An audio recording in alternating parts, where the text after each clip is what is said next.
You'll soon be speaking at an event with, it'll be in South Australia, and a number of speakers will be there, including the Honourable Sarah Game, which is One Nation's Upper House member in South Australia. Now, she is a huge fan of your book, Burden of Culture. When we interviewed her recently, she talked about it extensively as well. So this is how we first knew about your book.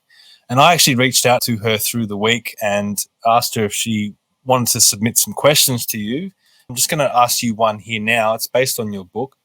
What are your thoughts in consideration that a victim mindset could be partly responsible for the lack of improved outcomes? That sums it up pretty nicely, actually.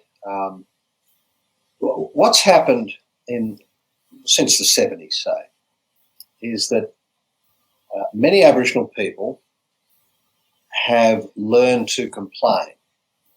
So they say, now every time I complain, the white man gives me something. So therefore I complain more and he gives me more. That's a victim mindset. That's really dangerous. You do not bring up your kids to do that, right? They'll learn to scream early on. You try and mollify them, it can get worse. Okay, we've all been through that.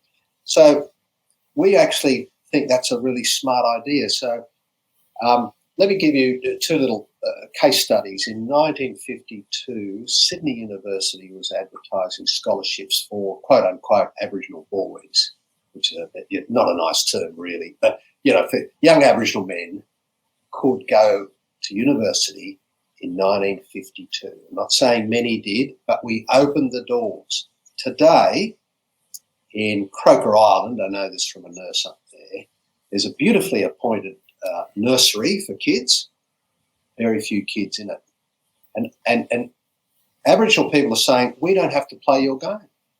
You're just going to give us stuff anyway. We don't have to put in the effort. So we could sum it up, I guess, as a victim mentality. I call it an entitlement because we are Aboriginal.